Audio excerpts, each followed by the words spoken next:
मैं कहता हूं कि हमारा देश में, अब हमारे देश में जब भी युद्ध होगा, और ये मैं नहीं कह रहा हूं, ये जो स्ट्रेटेजिक थिंकर है, रणनीतिक विचारक है, उनका विचार है कि वो युद्ध ढाई मोर्चे का युद्ध होगा। ढाई मोर्चे कौन है? एक तो पश्चिम में जो मोर्चा होगा वो होगा पाकिस्तान के साथ, जो एक एटॉमिक पावर है। दूसरा चीन के साथ होगा, क्योंकि दोनों अलाइड है, इस समय एक साथ है। आपको पता है कि जो पाक ऑक्युपाइड कश्मीर है उसका काफी बड़ा हिस्सा जो पाकिस्तान के कब्जे में था उसने चीन को दे दिया है। उसको हम ट्रांस कराकोरम ट्रैक्ट कहते हैं, तो कराकोरम रेंज के उस पार है। तो चूंकि उसके पोजीशन में था तो पाकिस्तान को दे दिया, और वहीं से जो चीन का ये कॉरिडोर है जिसको हम सी पैक कहते हैं, वो उसकी रोड होके वहां से जाती है।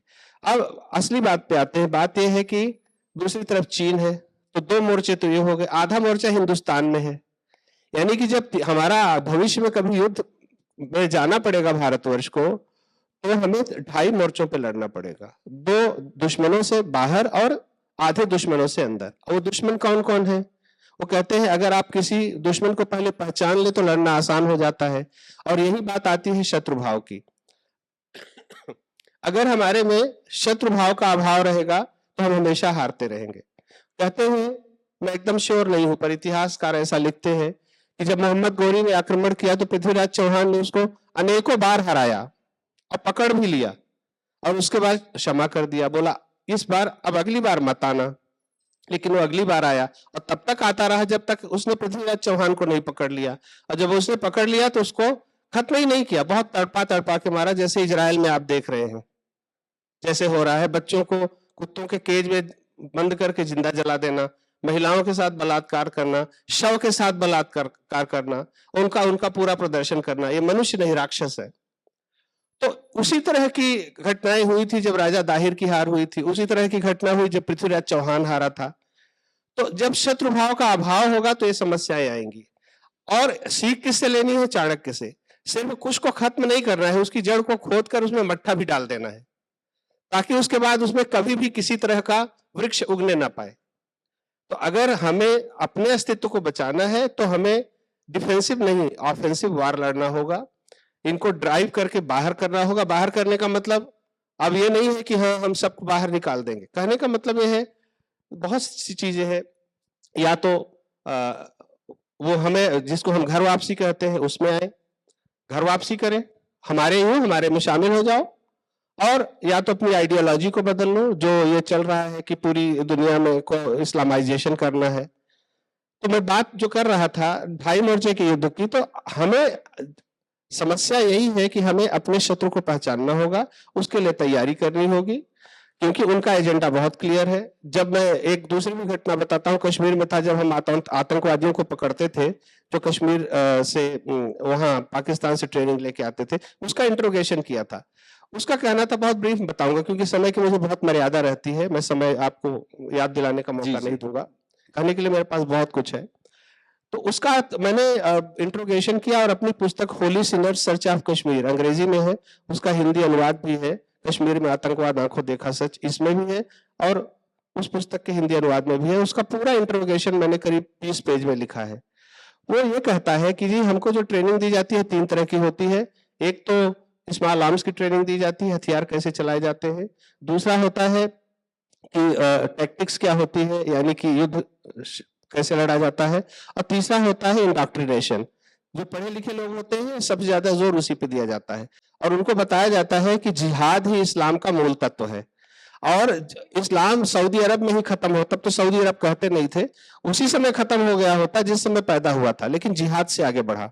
तो जिहाद हमारा असली तत्व है, वो जो जिसको हम कहते हैं हमारे मजहब की अंतरात्मा है। तो हमें पूरी जिंदगी जिहाद करते रहना है।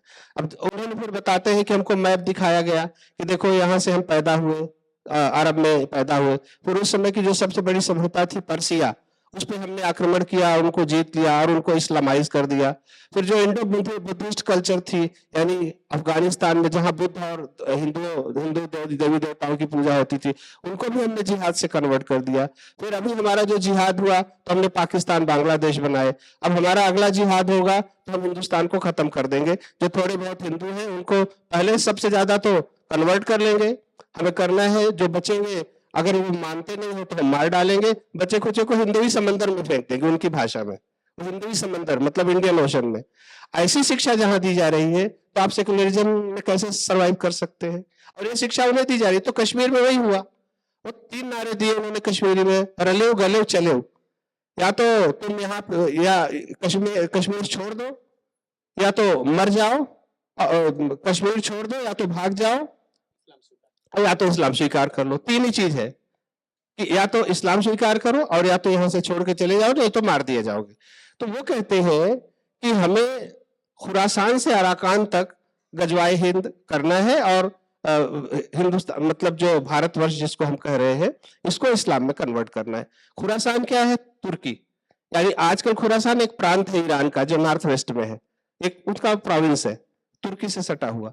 तो बोलते हैं खुरासान से अराकान। अराकान कहाँ है? जो बर्मा का रखीन प्रोविंस है, जहां से सारे रोहिंग्या चले आ रहे हैं। क्योंकि बर्मीज में मार मार के भगा दिया इनको, बहुत अत्याचार किया था उन्होंने, गांव के गांव जला दिए इन लोगों ने, महिलाओं के साथ बलात्कार किया, लूट लिया, कन्वर्जन कराया। तो आज ही जाकर उन्होंने कहा तुम्हें हम खत्म कर देंगे। वहां के लोगों ने, वहां की आर्मी ने सब मिलकर इनको, इनके गांव जला दिए, भगा दिए, बांग्लादेश में आके शरण लिए, और वहां से फिर हिंदुस्तान में आ गए। अब ये हिंदुस्तान सबकी पनाह है, सारे यहाँ घूम रहे हैं रोहिंग्या, कोई रोकने वाला नहीं। तो कहने का मतलब ये है कि उनका एजेंडा बहुत क्लियर है। क्या? गजवाए हिंद और हिंदुस्तान को पूरा का पूरा हमें कन्वर्ट करना है इस्लाम में। तो दारुल इस्लाम, तो मतलब खुरासान से अराकान तक। तो अब हमें करना यह है, आपके प्रश्न का उत्तर आखिरी लाइन में दे रहा हूं, हमें तैयारी करनी है। तैयारी क्या होगी? सबसे पहले तो कॉन्स्टिट्यूशनली, फिर स्ट्रेटेजिकली, फिर फिजिकली, तीनों तरह से।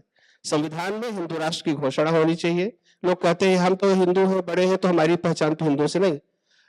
India should be declared constitutionally as a Hindu राष्ट्र। भारत को एक हिंदू राष्ट्र बनाने की घोषणा संविधान में होनी चाहिए। और जिस तरह से जो देश दूसरे धर्म के लोगों को अधिकार नहीं देता, ये हिंदू राष्ट्र है, और सब सर्वप्रथम अपना प्रचार। एक बात और कहूंगा, पूरी दुनिया में 201 देश है, उसमें से 133 क्रिश्चियन है, 58 मुस्लिम है, तो 5-6 बुद्धिस्ट है, हिंदू देश सिर्फ 2 है, और दोनों सेक्युलर है। जबकि इस्लामिक में 23 कंट्रीज आर थियोक्रेटिक, यानी धर्म राज्य है, वहां इस्लाम के सिवा कुछ नहीं कर। सऊदी अरब में भगवत गीता नहीं ले जा सकते, काट के फेंक देंगे कूड़े में। तो वो इस्लामिक है। हम ही सबकी चरागाह क्यों बने हुए हैं? जबकि 800 साल से हम देख रहे हैं हमारे देश में कितना अत्याचार हो रहा है। ये हुआ पाकिस्तान बन जाएगा, समस्या खत्म हो जाएगी। पाकिस्तान बना, लेकिन समस्या हिंदुस्तान में रह गई। तो इस पर बहुत विचार करना होगा। शत्रु भाव का अभाव हमें खत्म कर देगा। शत्रु की पहचान करनी है, अपनी तैयारी करनी है। धन्यवाद।